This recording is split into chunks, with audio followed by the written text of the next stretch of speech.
छात्रों का प्रोटेस्ट नहीं है, बल्कि भारत को नेपाल, श्रीलंका और बांग्लादेश जैसे जलाने की साजिश है। और छात्रों की भावनाओं को अपने मतलब के लिए भड़काने वालों से मैं ये पूछना चाहती हूँ कि ये प्रोटेस्ट अगर सही में नीट के छात्रों के लिए है तो जंतर मंतर के मंच पर उन छात्रों के माता पिता क्यों नहीं बुलाए गए जिनके बच्चों ने आत्महत्या कर ली, जो वास्तव में भुक्तभोगी हैं इसके, उनको क्यों नहीं बुलाया गया? अगर ये छात्रों का प्रोटेस्ट था तो वहां पर उमर खालिद के पिता क्या कर रहे थे? उनका कौन सा बच्चा नीट का एग्जाम दे रहा था? क्यों कुणाल कामरा जैसे भांडे के कॉमेडियन को वहां बुलाया गया, जो सिर्फ हिंदू धर्म का मजाक उड़ाना जानता है और उसे कुछ आता ही नहीं है? क्या नीट में कोई भी हिंदू स्टूडेंट नहीं था? जो ऐसे गाने वहां पर गाए गए, सिर्फ नाम रहेगा अल्लाह का, उसमें कोई बुराई नहीं है, लेकिन फिर श्री राम का नाम भी लेने देना चाहिए था ना। अगर वो लिया जाता अभी तो ये धार्मिक हो जाता, बीजेपी का हो जाता आंदोलन। तो इसलिए ऐसे छात्रों को बेवकूफ मत बनाओ ना नीट के नाम पर। अरुंधति राय वहां पर आती हैं जो कहती हैं कि कश्मीर भारत का हिस्सा ही नहीं है।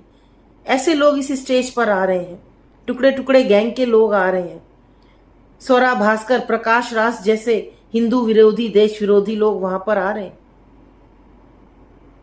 ये सब देखने सुनने से क्या लगता है कि ये मंच नीट के बच्चों के लिए है?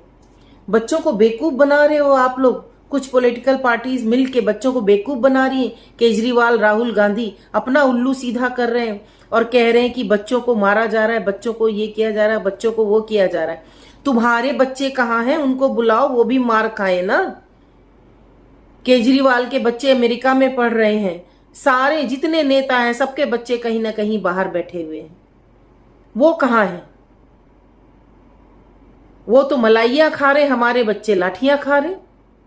अगर ये आंदोलन अन्ना हजारे जी का जैसा आंदोलन होता तो मैं भी उसके साथ खड़ी होती और शायद पूरा देश इसके साथ खड़ा होता। लेकिन ये आंदोलन तो करप्ट हो चुका है। इस आंदोलन का मुद्दा, एजेंडा कुछ और ही है। अराजकता फैला रहा है। ये चाहता है संसद में जबरदस्ती घुस करके भारत को बांग्लादेश और नेपाल बनाना चाहता है।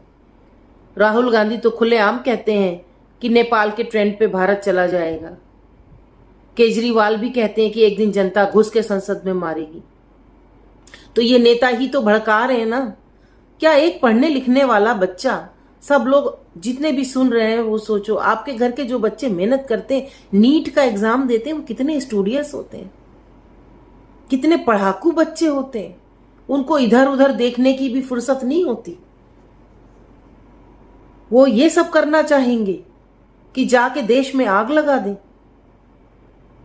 ये तो कुछ और ही लोग हैं, साफ दिख रहा है। और जिन माता पिता को, जिन लोगों को, जिन स्टूडेंट्स को ये बात समझ में नहीं आ रही, क्यों नहीं समझ में आ रही, मुझे नहीं समझ में आ रहा कि इसमें नीट का मुद्दा तो कहीं दिख ही नहीं रहा।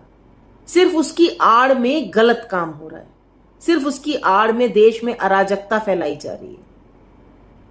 जिस समय देश को जरूरत थी कि सब मिलके एक साथ रहते, पूरे वर्ल्ड में इतनी मुसीबत पड़ी हुई है, मिडिल ईस्ट जल रहा है, यूरोप जल रहा है, तब आप अपने देश में भी अनरेस्ट लाना चाहते हैं। What is this?